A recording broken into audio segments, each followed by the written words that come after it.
नमस्कार, स्वागत है आपका सनातन भारत चैनल पर। आज हम बात करेंगे वेद और विज्ञान की। पुराने समय से ही कहा जाता रहा है कि वेदों में विज्ञान छुपा हुआ है, वेदों में काफी रहस्य हैं। इन्हीं रहस्यों पे से कुछ पर्दा उठाते हुए दुर्गा सहाय शर्मा ने एक किताब लिखी है, परमाणु विज्ञान और वेद। आज उन्हीं दुर्गा सहाय शर्मा जी से बात करेंगे, समझेंगे कि इस किताब में उन्होंने किन तथ्यों को उजागर किया है, वेद के कौन से तथ्य इसमें सामने लाए। दुर्गा प्रसाद जी, बहुत बहुत स्वागत है आपका सनातन भारत चैनल।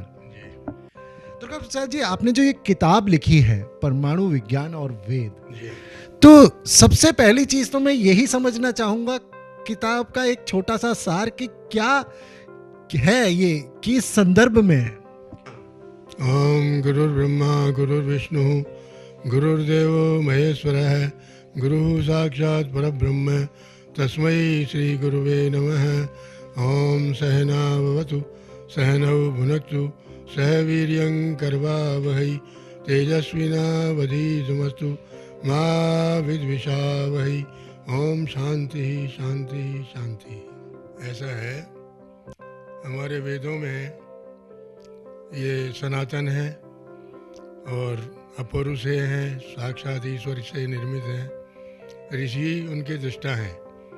तो ये जो वेद हैं इनमें विज्ञान है। मुझे ये कैसे आभास हुआ, मैं एक बार सरदार शहर में अखिल राजस्थान संस्कृत साहित्य सम्मेलन हुआ था, उसके उद्घाटन करता महामहिम श्री राज्यपाल डॉक्टर संपूर्णानंद जी थे। तो उन्होंने सबसे पहले ये बताया मुझे भाषण में कि वेदों में विज्ञान है और जो संस्कृतज्ञ हैं उनको यावत जीवन इसमें प्रयास करना चाहिए, और जो संस्कृत में वेदों में जो विज्ञान है उसको जनमानस के सामने लाना चाहिए। तभी से मैंने ये प्रयास प्रारंभ किया था। ये सन 1964 की बात है। उसके बाद राज्य सेवा में रहा, मेरा प्रयास चलता रहा। जब राज्य सेवा से सेवानिवृत्ति हो गई तो समय मिल गया और मैंने ये कार्य प्रारंभ कर दिया। इसमें जैसा कि आप शिक्षक रहे हैं, आपने लोगों को शिक्षा दी है, आप राज्यपाल से भी सम्मानित हैं, महामहिम जो हमारे राष्ट्रपति हैं उनसे भी आप सम्मानित हैं, राष्ट्रपति से द्वारा सम्मानित हो चुके हैं, राज्यपाल द्वारा सम्मानित हो चुके हैं, और उसके बाद वापस वेद, आज की दुनिया ऐसा समझती है जैसे बैक हो गए, पीछे आ गए। ऐसा लगता है आपको वेद पीछे आ रहे? नहीं, ऐसी बात नहीं है। वेद तो सनातन है।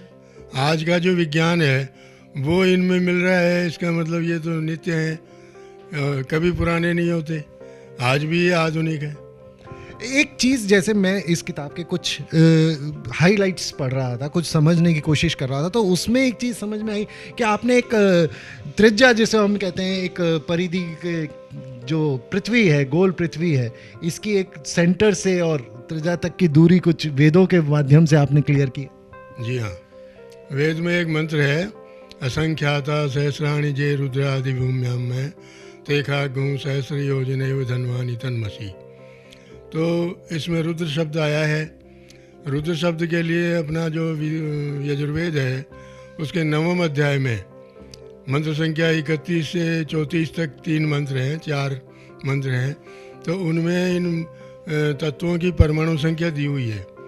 परमाणु संख्या को वहाँ अक्षर संख्या के माध्यम से बताया गया है। अक्षर का मतलब होता है यन्न क्षरति तदक्षरम, जिसके टुकड़े नहीं हो, अविभाज्य हो, वो अक्षर कहलाता है।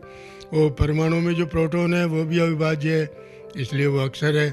तो वेद में जो अक्षर संख्या बताई गई है उसका मतलब परमाणु संख्या से है। ये मैंने परिकल्पना की, विज्ञान में जो परिकल्पना होती है उसके हिसाब से। तो उसके हिसाब से वेद में है रुद्रास चतुर्दशाक्षरेण, अर्थात रुद्र के 14 अक्षर नियत हैं, अर्थात उसकी 14 परमाणु संख्या है। इधर विज्ञान में मैंने देखा तो सिलिकॉन नाम का जो तत्व है उसकी परमाणु संख्या 14 है।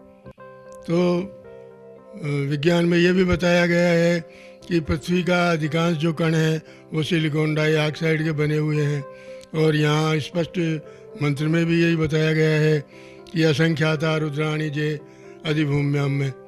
कि जो असंख्य रुद्र हैं, असंख्य सिलिकॉन कण हैं, वो इस पृथ्वी में वितरित हैं, समाहित हैं।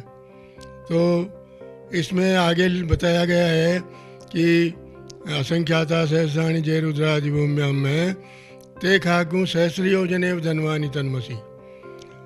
तन्मसी का मतलब तनु विस्तारे धातु है, उसका मतलब विस्तार बताते हैं, और इसको हम वैज्ञानिक भाषा में परिधि कहते हैं। जो पृथ्वी गोल है और उसका विस्तार परिधि है, तो उसको विज्ञान में 12,800 किलोमीटर बताया है। और जब 1,000 योजन सहस्र योजन है, 1,000 योजन इसमें जो नाप बताई गई है उसको हम किलोमीटर में परिवर्तित करें तो एक योजन में 12.8 किलोमीटर होते हैं और 1,000 में 12,800 किलोमीटर हो गए। इस प्रकार से बिल्कुल एक्यूरेट सही संख्या जो है पृथ्वी के व्यास की इसमें बता दी गई है। ये एक महान आश्चर्य है कि उस समय शांत आश्रमों में, वन्य आश्रमों में रहने वाले जो महर्षि थे उनके पास कोई वैज्ञानिक साधन नहीं थे, लेकिन उन्होंने अपनी दिव्य ज्ञान से, अपने दिव्य चक्षु के माध्यम से ये ज्ञान अर्जित किया। ये सत्य है, सनातन है और सदैव नित्य है। देखिए, सनातन के लिए तो हम भी यही कहते आते हैं कि सनातन सनातन ही है। और जो इन्होंने बात बताई एक बहुत समझने वाली बात है कि इतने वर्षों पहले वो चीज़ क्लियर हो गई थी, यानी वो योजन क्लियर हो गए थे जो कि आज वैज्ञानिक कर रहे हैं, जिनको वैज्ञानिकों ने अब अपनी पुस्तक में उतारा है, वो वेदों में पहले से ऐसे ही कुछ जो ऊर्जा की जो कैलकुलेशन है अल्बर्ट आइंस्टाइन की, उसके बारे में भी कुछ आपने लिखा है। तो वो क्या है और क्या उसमें है, आप बताएंगे तो? वो ऐसा है कि सर्वप्रथम आइंस्टीन महोदय ने, जो वैज्ञानिक हैं, उन्होंने ऊर्जा की नाप का फार्मूला विकसित किया। उनका है E=mc²। E का मतलब एनर्जी है, m का मतलब द्रव्य है और स्क्वायर का मतलब उसका गुणित, द्विगुणित कर देना उसका है। तो E=mc²। किसी भी तत्व में जो द्रव्य होता है उसमें जो मात्रा होती है उसमें एनर्जी कितनी है, ये इसको नापने का फार्मूला है। और आधुनिक विज्ञान की सारी जो आगे की प्रक्रियाएं हैं उसका आधार मूल ये सूत्र ही है। क्योंकि द्रव्य में कितनी शक्ति होती है, जैसे मान लो एक कण में इतनी शक्ति है तो इतना जो द्रव्य है उसमें कितनी शक्ति होगी, ये सब इसमें बताया गया है। अब वेदों में भी इसका वर्णन है। ये देखकर मुझे भी आश्चर्य हुआ। वेद में एक मंत्र है, इशे त्वा ऊर्जे त्वा। इशे का मतलब इश मानी इस धातु, इस गतऊ धातु है संस्कृत में, इसका मतलब होता है गति, और ऊर्जे का मतलब ऊर्जा, कि वहाँ उन्होंने ऊर्जा और गति को बराबर बताया है। इसलिए E=mc² में, और आगे पुनर्ऊर्जा निवर्तस्व है, इसमें पुनः के द्वारा उसका जो है अनुकरण करके उसको आपस में गुणा करके, और वो E=mc² को उन्होंने वेद में वर्णित किया है। तो आप देख रहे हैं किस तरीके की बातें, किस तरीके का ज्ञान वेदों में है। इसी तरीके का ज्ञान दुर्गा साहेब जी ने अपनी पुस्तक में पूरी तरह उतारने की कोशिश की है, काफ़ी हद तक उतारा। दुर्गा प्रसाद जी, क्या लगता है इस एक पुस्तक में वेदों का कितना निचोड़ आया होगा अभी तक? कितना प्रतिशत लोग अगर इस पुस्तक को पढ़ेंगे तो समझ पाएंगे? ऐसा है कि पहले तो मैं परमाणु के विषय में बता दूं कि परमाणु को मैंने वेदों में किस प्रकार खोजा। परमाणु अति सूक्ष्म होता है, उसके 3 भाग होते हैं, प्रोटॉन, इलेक्ट्रॉन, न्यूट्रॉन। सबसे पहले तो वैज्ञानिक यही मानते थे कि अणु सूक्ष्म इकाई है, लेकिन बाद में जब खोजें हुई तो प्रोटॉन का आविष्कार हुआ, इलेक्ट्रॉन का हुआ, न्यूट्रॉन का हुआ, तो 3 भाग हो गए। तो अति सूक्ष्म इकाई जो इस द्रव्य की है या प्रकृति में जो पाया जाता है, उसका सबसे सूक्ष्म भाग जो है वो परमाणु है। अब वेद में जब पुरुष परमाणु के विषय में देखते हैं तो मैंने ये पाया कि वेद में परमाणु को पुरुष शब्द के माध्यम से व्यक्त किया गया है। पुरुष का मतलब होता है, संस्कृत में व्युत्पत्ति है पुरुष शब्द की, पुरुषेते इति पुरुष है। जो पुर में निवास करता है वो पुरुष है। और पुरुष शब्द का अर्थ जो है शब्दार्थ में बताया गया है कि बीच में आवास हो और उसके चारों ओर परकूटा हो या खाई हो।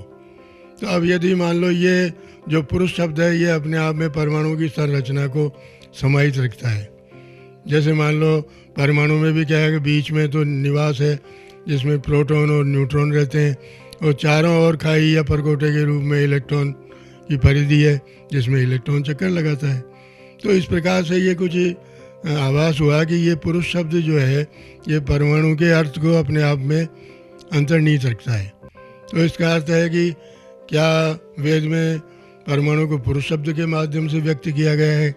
इसको जब आगे मैंने चालू किया, इसकी और खोज की, तो मुझे मालूम पड़ा कि परमाणु के 3 भाग हैं, विज्ञान में बताए गए हैं। और पुरुष सूक्त जो है अपने वेद में वो पूरा परमाणु का ही सूक्त है। उसमें बताया गया त्रिपाद ऊर्ध्वोदय पुरुष है, यानी वो जो पुरुष है वो त्रिपाद है। पाद का मतलब आधार से हम ले सकते हैं। इसके 3 आधार हैं और परमाणु के भी 3 भाग ही होते हैं। इसमें इलेक्ट्रॉन को प्रजापति के माध्यम से बताया गया है, क्योंकि वैज्ञानिक ये जानते हैं और विज्ञान वाले ये जानते ही हैं कि जो 2 तत्व आपस में मिलते हैं उससे जो नया पदार्थ बनता है उसमें इलेक्ट्रॉन की भूमिका होती है। तो उधर उत्पत्ति का देवता हमारे यहाँ प्रजापति ब्रह्मा जी को बताया गया है, और प्रजापति के लिए वेदों में बताया गया है प्रजापति चरति गर्भे। और इधर विज्ञान में बताया गया है कि वो इलेक्ट्रॉन परिधि के चारों ओर चक्कर लगाता है नाभि के। और प्रजापति चरति गर्भे का अर्थ भी यही है कि वो जो प्रजापति है इलेक्ट्रॉन है वो गर्भे चरति अर्थात मुँह नाभि स्थान के चारों ओर चक्कर लगाता है। और आगे जब हमने और देखा तो विज्ञान में बताया गया है इसकी अधिकतम 7 परिधियाँ होती हैं इलेक्ट्रॉन की। तो इधर वेद में बताया गया है सप्ताह स्यातन परिधय पुरुष सूक्त में ही इसकी 7 परिधियाँ होती हैं। इसलिए अनेक प्रकार के और भी मैंने आगे इसका किया, तो ये मिलते गए और मैं इसको पुस्तक के रूप में लिखता गया। जब इन्होंने लिखना शुरू किया तो इसको लिखने में साल भर लगा, यानी इतनी जटिलताओं से भरे हुए हमारे वेद हैं जिनको समझना पड़ेगा, और इन पे स्टडी बाहर के मुल्क भी करने लगे हैं। आजकल कई मुल्कों ने शुरू किया है वेदों का अध्ययन करना, और वो समझने की कोशिश कर रहे हैं कि वेदों में क्या है। तो उस चीज़ को जो हमारी धरोहर है, हमारी धरोहर बनी हुई है, इसके लिए अब एक दुर्गा साई जी एक संदेश जो आज की युवा पीढ़ी है जो कहीं ना कहीं अपने आध्यात्म वेदों से सनातन धर्म से भटक रही है, उसके लिए कोई संदेश देना चाहेंगे? ऐसा है उसके लिए कि ये जो हमारे मंत्र हैं ये हम ये मानते हैं कि अपौरुषेय हैं, अर्थात ईश्वर के द्वारा प्रादुर्भूत हैं। और शांत आश्रमों में अपनी समाधि स्थिति में जो हमारे ऋषि मुनि हैं उन्होंने इनको प्राप्त किया है। तो इसलिए वो जो ऋषि हैं वो इसके दृष्टा कहलाते हैं, कर्ता नहीं होते हैं। तो इसमें सनातन ज्ञान है और उसमें विज्ञान भी है। हमारे शास्त्रों में बताया गया कि इन वेद मंत्रों में 3 प्रकार के अर्थ समाहित हैं।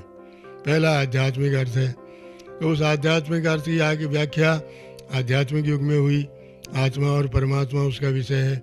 और उपनिषद जो हमारे हैं, ऐत्रेय उपनिषद, मांडुक्य उपनिषद इत्यादि में आत्मा और परमात्मा के विषय में ही इन मंत्रों की आध्यात्मिक व्याख्या की है। अर्थात आत्मा और परमात्मा का ज्ञान भी वेदों के इन मंत्रों में समाहित है। इसके बाद आदि दैविक होता है। आदि दैविक युग में देवताओं को प्रसन्न करके अपनी मनोकामनाओं की पूर्ति के लिए यज्ञ याग आदि का सहारा लिया गया।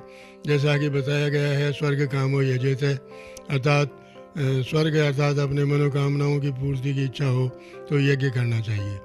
तो इसमें हमारे ब्राह्मण ग्रंथ हैं, उनमें शतपथ ब्राह्मण, गोपथ ब्राह्मण इत्यादि हैं, उनमें यज्ञ याग आदि का वर्णन है और उन मंत्रों के द्वारा कैसे देवताओं को प्रसन्न करके हम अपनी इच्छाओं की पूर्ति करें, सुख प्राप्त करें, इसका वर्णन है।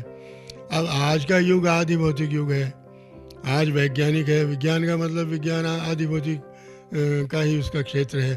ये पंच महाभूत के क्षेत्र से आगे नहीं जाता है। आत्मा परमात्मा इसका विषय है नहीं। तो इसलिए आदि भौतिक युग में आदि भौतिक जो विज्ञान है उसकी व्याख्या जब हमने ढूंढी तो इन मंत्रों में वो भी मिली।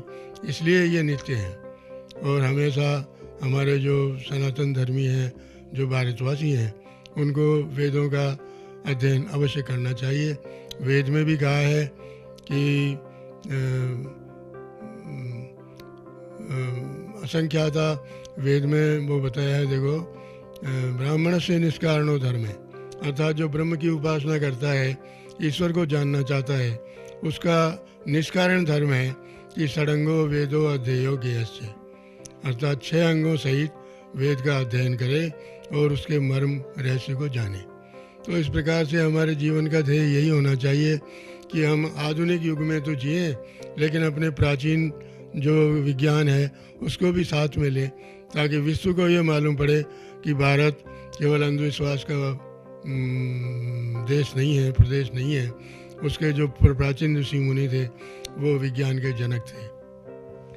तो जो दुर्गा साई जी ने हमें बताया कि भारत जो है वो प्राचीन काल से ही वैज्ञानिक दृष्टिकोण रखता हुआ आया है, क्योंकि वेदों में हमारे विज्ञान के लगभग सारे हल मिलते जा रहे हैं। आखिर पर इनकी व्याख्या करनी पड़ती है, जो व्याख्या कुछ हद तक इन्होंने यहाँ की है। परमाणु विज्ञान और वेद किताब दुर्गा प्रसाद जी ने लिखी है, इसके अंदर पूरी व्याख्या इन्होंने करी है परमाणुओं के लेकर और विज्ञान को लेकर, वेदों को कैसे देखा गया है, वेदों में कैसे लिखा गया है, इसके बारे में इन्होंने पूरी चीज़ें इसमें दी हैं और कोशिश की है एक अध्याय बाहर निकालने की, एक चीज़ बाहर निकालने की कि वेदों में किस तरीके से आज के युग में वेद किस तरीके से जनता के काम में आ सकते हैं। कैमरा पर्सन अभिजीत के साथ गौरव, सनातन भारत, जयपुर। सनातन संस्कृति से जुड़ी और भी वीडियोस को सबसे पहले देखने के लिए सनातन भारत टीवी चैनल को सब्सक्राइब करें और बेल आइकन जरूर दबाएं।